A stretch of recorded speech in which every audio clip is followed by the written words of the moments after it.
Shalom HCC Families, sesaat lagi Anda akan menyaksikan atau mendengarkan Saat Teduh edisi hari ini.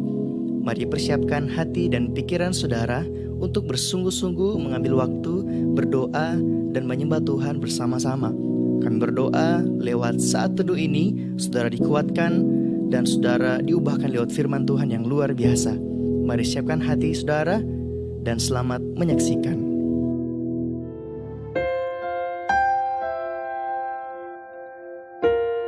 Satu hal yang kami rindukan Tuhan, yaitu berada dalam hadirat-Mu.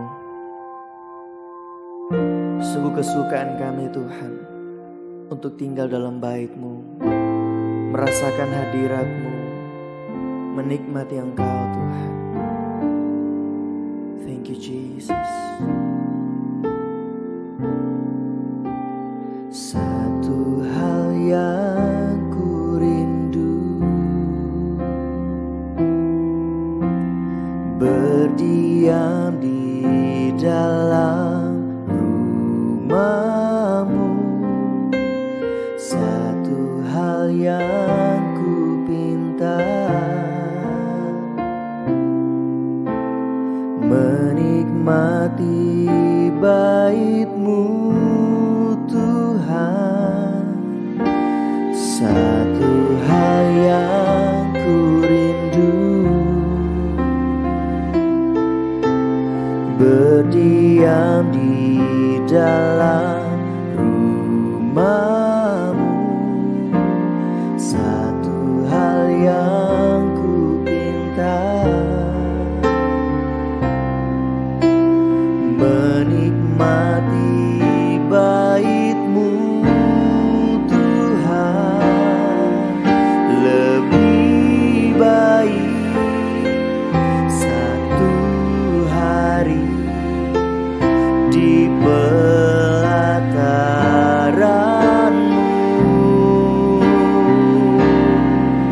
daripada 1000 hari di tempat lain.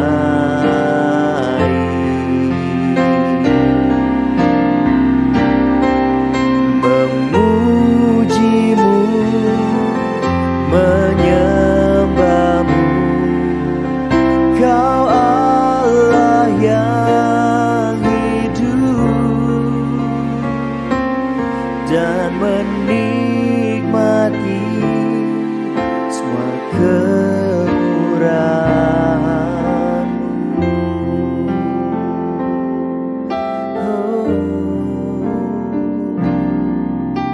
Satu hal yang ku rindu, berdiam di dalam rumah-Mu. Satu hal yang ku pinta, menikmati bait-Mu Tuhan. Lebih baik satu hari di pelataran-Mu daripada 1000 hari di tempat lain.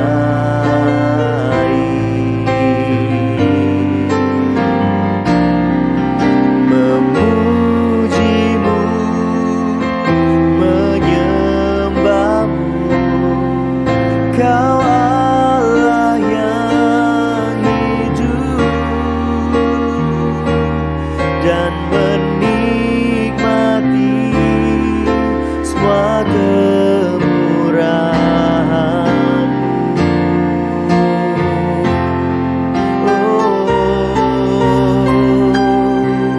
Lebih baik satu hari di pelataran-Mu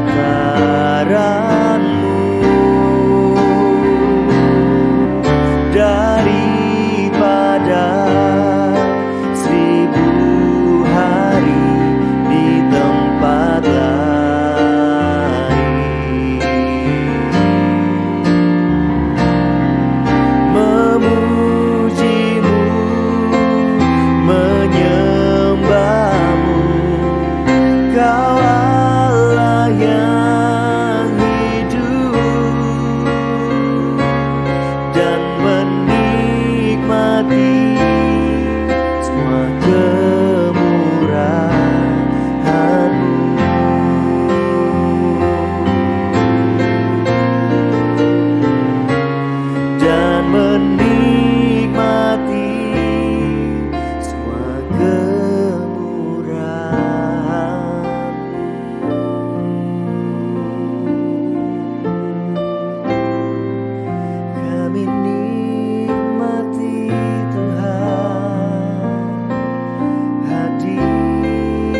Shalom saudara-saudara yang dikasihi oleh Tuhan. Kita jumpa kembali dalam renungan kita pada pagi hari ini. Kita bersyukur Tuhan telah menolong kita, menuntun kita, memberkati kita, menjagai kita sepanjang semalaman hingga kita dapat bangun dengan tubuh yang sehat. Namun sebelum kita melanjutkan aktivitas kita sepanjang hari ini, mari saudara-saudara, saya mengajak saudara-saudara untuk kita memulainya dengan landasan firman Tuhan, sebab kita percaya bahwa firman Tuhan pasti akan memberkati hidup kita. Kita tundukkan kepala kita satu dalam doa. Bapa, kami bersyukur Tuhan untuk pagi hari ini Tuhan, untuk kesehatan, kekuatan yang Tuhan anugerahkan bagi hidup kami. Saat ini Tuhan, kami hendak mendengarkan kebenaran firman-Mu. Kuasai hati kami sehingga kami boleh mengerti, paham akan firman-Mu. Demi nama Tuhan Yesus kami berdoa mengucap syukur. Dengarkan firman. Haleluya. Amin. Saudara-saudara yang dikasihi oleh Tuhan, tema kita pada pagi hari ini adalah kuasa salib. Membuka pintu kita bisa melihat masa depan kita. Kuasa salib membuka pintu untuk masa depan kita. Nah, saudaraku yang dikasihi oleh Tuhan, dalam Amsal 23 ayat 18. Amsal 23 ayat 18 berkata bahwa karena masa depan sungguh ada dan harapanmu tidak akan hilang. Sebab masa depan sungguh ada dan harapanmu tidak akan hilang. Semua orang pasti punya masa depan. Nah, saudaraku yang dikasihi oleh Tuhan, yang jadi persoalan saudara yang dikasihi Tuhan, ada yang tidak bisa melihat masa depannya. Ada yang berkata bahwa mana mungkin aku saat ini saja aku mengalami masalah. Ada persoalan yang begitu berat. Mana mungkin masa depanku akan baik. Hari ini saja hari-hariku adalah hari-hari yang buruk. Bagaimana mungkin aku punya masa depan yang baik? Nah, saudaraku yang dikasihi Tuhan, memang semua orang punya masalah. Memang semua orang punya persoalan masing-masing. Tetapi kita diciptakan Tuhan untuk memiliki masa depan. Kita tidak bisa melihat masa depan kita karena kita hanya melihat. Kita hanya terfokus pada masalah. Itu yang jadi masalahnya. Itu yang jadi persoalan. Nah, saudaraku yang dikasihi oleh Tuhan, kita tidak bisa melihat masa depan kita. Kita tidak bisa melihat masa yang baik yang Tuhan anugerahkan bagi hidup kita. Yang Tuhan peruntukkan bagi kehidupan kita. Yang Tuhan siapkan bagi hidup kita. Yang Tuhan rancangkan bagi kehidupan kita. Karena kita hanya bisa pasrah dengan kehidupan ini ketika kita mengalami masalah. Dalam Yeremia 29 ayat yang ke-11 berkata, sebab aku ini mengetahui rancangan-rancangan apa yang ada padaku mengenai kamu. Demikianlah firman Tuhan, yaitu rancangan damai sejahtera dan bukan rancangan kecelakaan, untuk memberikan kepadamu hari depan yang penuh harapan. Nah, saudaraku yang dikasihi Tuhan, kita punya rencana, kita punya masa depan yang baik. Masa depan yang penuh dengan harapan, penuh dengan kesuksesan. Tetapi kadang kita tidak bisa melihat itu. Kadang mata kita tidak bisa melihat apa yang kita akan alami di masa-masa yang akan datang, yang Tuhan siapkan bagi kehidupan kita. Karena kita tidak punya kekuatan untuk menghadapi itu. Karena apa, saudara-saudara yang dikasihi Tuhan? Kita tidak punya kekuatan untuk menghadapi masa-masa yang kita alami hari-hari ini. Mungkin kita sedang mengalami persoalan dalam hidup kita. Mungkin kita mengalami masalah dalam kehidupan kita, dalam rumah tangga kita, dalam usaha kita, dalam bisnis kita. Sehingga kita tidak punya kekuatan untuk bisa melihat masa depan kita yang Tuhan siapkan bagi kehidupan kita. Saudaraku yang dikasihi oleh Tuhan, bangsa Israel, Tuhan sudah memberikan masa depan yang baik bagi hidup mereka. Ketika mereka menghadapi persoalan di tanah Mesir selama 400 tahun mereka hidup dalam perbudakan. Tuhan memberikan harapan bagi hidup mereka. Tuhan menyatakan Tuhan menyatakan kuasa bagi hidup mereka. Untuk bisa melihat masa depan mereka. Tuhan nyatakan visi bagi hidup mereka, bahwa mereka akan menduduki satu negeri yang dijanjikan Tuhan bagi hidup mereka. Tetapi kita lihat saudara, negeri perjanjian mereka tidak bisa melihatnya.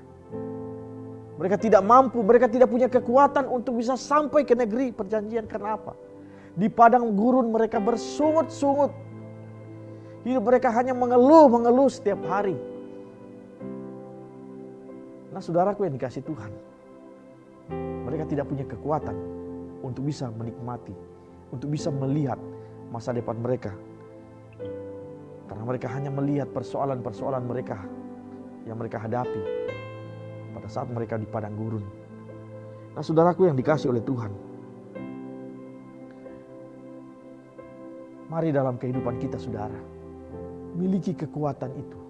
Meskipun dalam kehidupan kita mengalami persoalan, mengalami masalah dalam hidup kita, tapi bukan berarti kita tidak boleh melihat sesuatu yang Tuhan inginkan, sesuatu yang Tuhan rencanakan dalam kehidupan kita, yaitu masa depan yang penuh dengan harapan.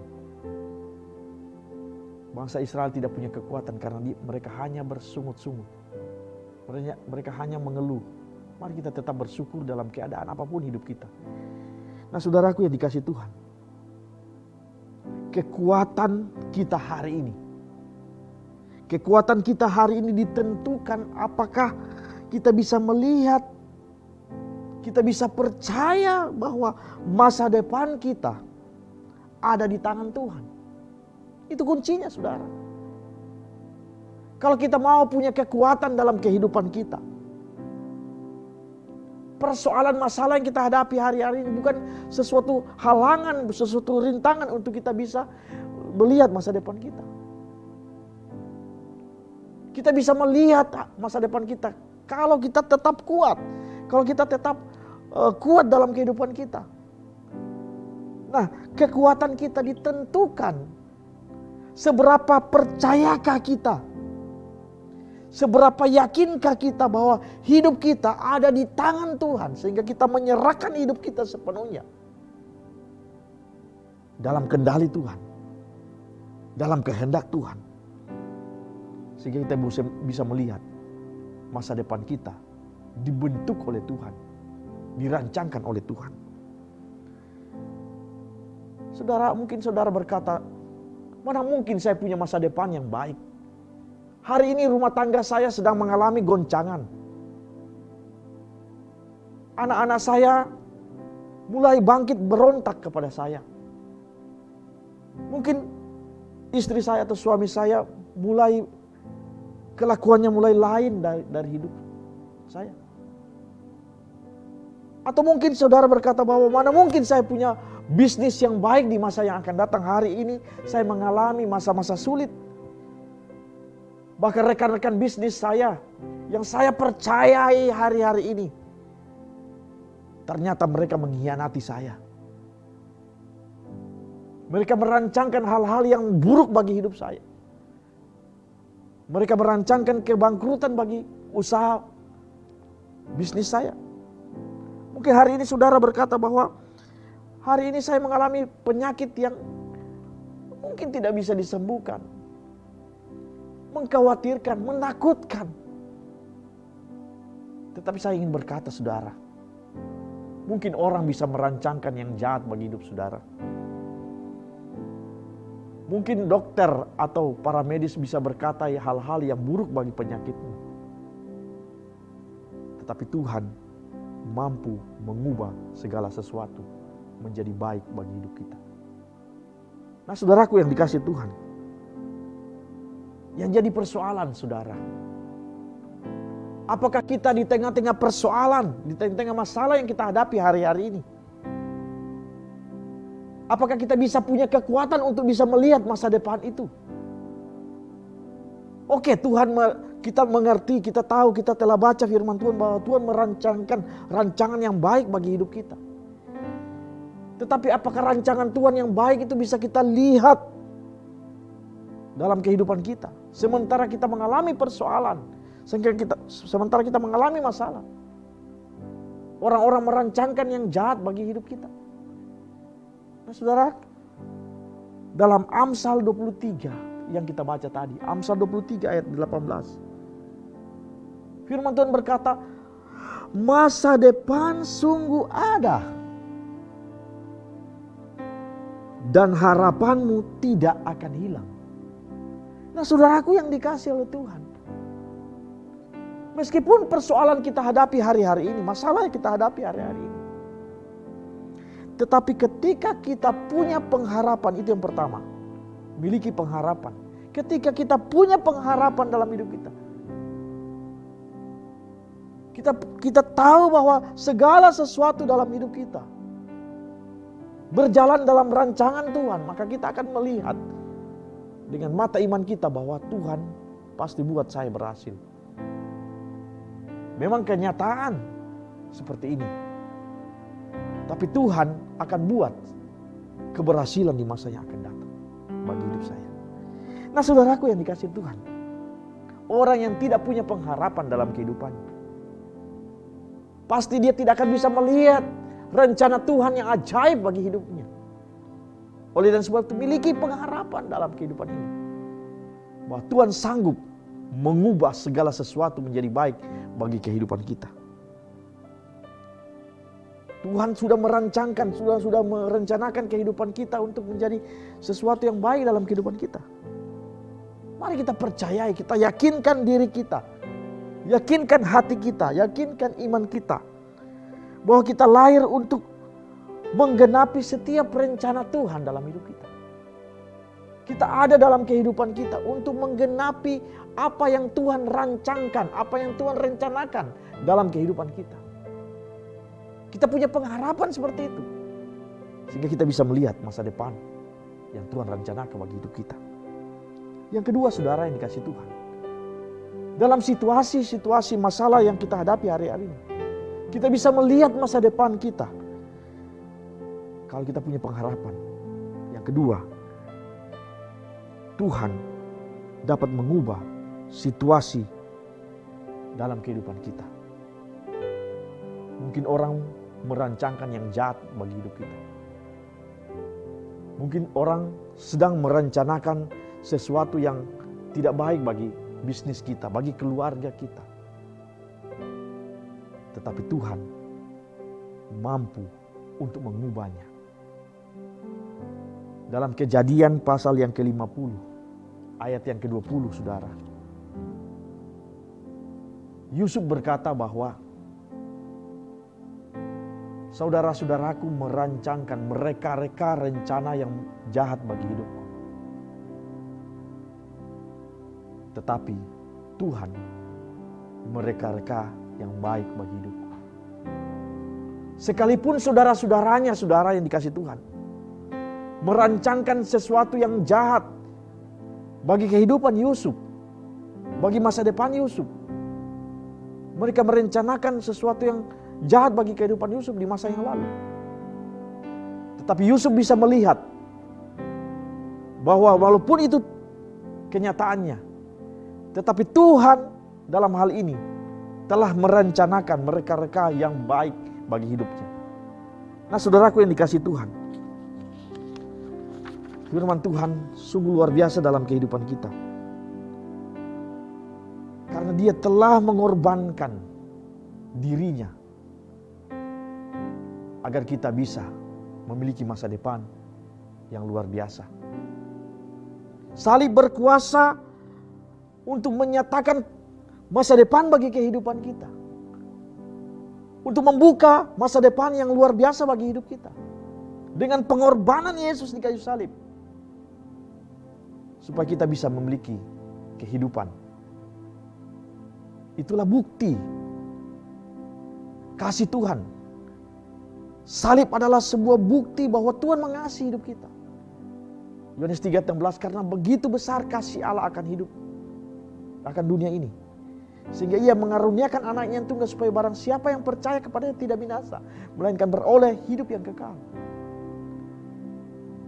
Darahnya saja dia bisa korbankan. Nyawanya saja dia bisa berikan bagi hidup kita. Apalagi cuma persoalan berkat. Apalagi cuma persoalan masa depan yang baik bagi hidup kita. Dia pasti akan berikan bagi hidup kita. Roma 8 ayat yang ke-32 berkata, Ia yang tidak menyayangkan anaknya sendiri, tetapi yang menyerahkannya bagi kita semua, bagaimana mungkin ia tidak mengaruniakan segala sesuatu kepada kita bersama-sama dengan dia. Anaknya yang tunggal saja dia berikan. Nyawanya anaknya saja dia mau korbankan. Apalagi yang lain, saudara. Pasti dia akan berikan. Oleh dan sebab itu jangan pernah kita takut dalam hidup kita.